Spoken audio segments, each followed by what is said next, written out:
اعوذ باللہ من الشیطان الرجیم بسم اللہ الرحمن الرحیم قال اللہ تعالی عز وجل ما کان للنبی والذین آمنوا ان یستغفروا للمشرکین ولو کانوا اولی القربی۔ اس طرح کے الفاظ آئے ہیں کہ نبی کا بھی یہ کام نہیں ہے اور نہ کسی مومن کا کام ہے، یعنی قیامت تک آنے والے کسی مومن کا یہ کام ہی نہیں ہے، اس کے منہ پر یہ بات جچتی ہی نہیں ہے کہ وہ ایسے لوگوں کے لیے اللہ سے اتنی بات کہے کہ یا اللہ اس کو معاف کر دے، شرک کرنے والوں کے لیے، کیونکہ معافی نہیں ہے ان کے لیے۔ قرآن میں کھول کھول کے اللہ نے بتایا ان اللہ لا یغفر ان یشرک بہ ویغفر ما دون ذلک لمن یشاء،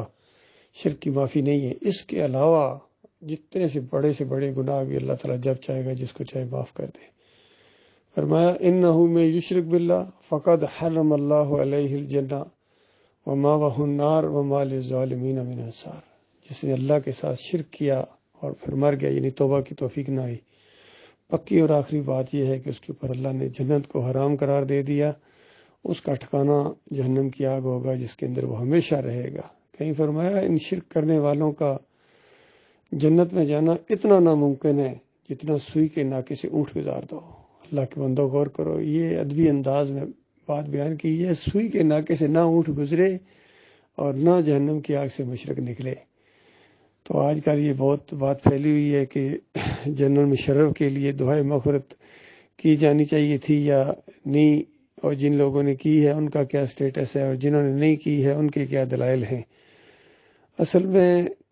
جتنے یہ آج فرقے پائے جاتے ہیں، مسلک پائے جاتے ہیں، بریلوی ہوں، دیوبندی ہوں، اہل حدیث ہوں، یہ لال مسجد کے اندر مرنے والے ہوں یا مارنے والے ہوں، یا جتنے یہ سیاسی لوگ ہیں،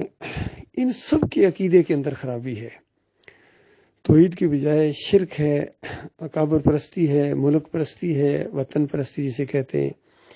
ان تازہ خداؤں میں بڑا سب سے وطن ہے، جو پیرن اس کا ہے وہ مذہب کا کفن ہے، اور علاقہ پرستی ہے، پیر پرستی ہے، اکابر پرستی ہے، جمہوریت پرستی ہے، کوئی نہ کوئی شرک ان کے اندر ہے۔ کسی میں تو سارے ہیں، کسی میں تھوڑے کم، اور کسی میں کم از کم شرک جس مسلک کے اندر پائے جاتے ہیں وہ اہل حدیثوں کا ہے،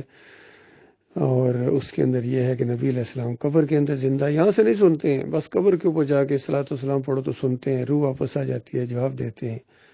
اور دور سے اگر کوئی پڑھے تو فرشتے پہنچاتے ہیں۔ دونوں منکر روایتیں ہیں، جھوٹی بے ایمان روایتیں ہیں جنہوں نے ایمان اور عقیدے کو تلپٹ کر دیا ہے۔ پھر اس سے بھی کم شرک ایک جماعت کے اندر ہے جو توحید کے نام پر حالانکہ اٹھی تھی، یہ کراچی میں محمد حنیف کی جماعت، اس کے اندر سجدہ تعظیمی کا شرک ہے کہ پورے خاندان یعقوب علیہ السلام نے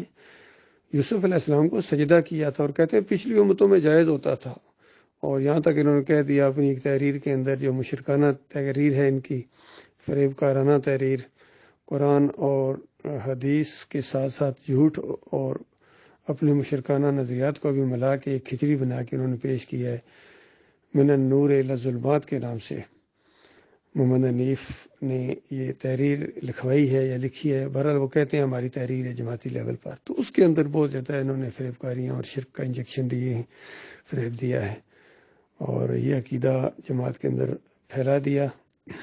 سجدہ تعظیمی کا شرک۔ بعد میں 2-3 شرک ان کے اندر اور بھی آ گئے ہیں جو ان کے ذاتی ہیں، باقی جماعتی لیول پر وہ ان کو نافذ کرنے کی کوشش کر رہے ہیں، کچھ لوگ ان سے ایگری ہیں کچھ نہیں، لیکن سجدہ تعظیمی کے شرک میں سارے ملوث ہو گئے۔ تو یہ اللہ کے بندو جن کا بھی یہ عقیدہ ہے ان کے لیے صلاۃ المیت نہیں ہے، ان کے لیے دعائے مغفرت کرنا بہت بڑا جرم ہے شرک کرنے والے کے لیے۔ باقی جب تک کسی کو معلوم نہیں تھا وہ معاملہ اور ہے کہ اگر کسی کو کسی کا شرک معلوم نہ ہو، لیکن اب بات اٹھی ہوئی ہے کہ یہ طاغوت ہیں اور ان کے عقیدے کے اندر خرابی ہے، مسلک پرستی شرک ہے، اور اصل جو توحید ہے وہ قرآن کے اندر ہے، انبیاء کا جو دین ہے یہ صحیح معنوں میں، باقی سارے یہ نظام باطل ہیں۔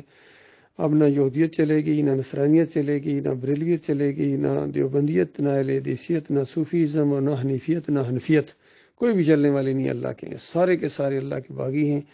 ان کے لیے دعائے مغفرت کرنا بہت بڑا جرم ہے، اللہ کے وقار کو ٹھیس پہنچانے والا معاملہ ہے، اور قرآن کا مذاق اڑانا ہے۔ اللہ تعالیٰ غور و فکر کرنے کی توفیق عطا فرمائے۔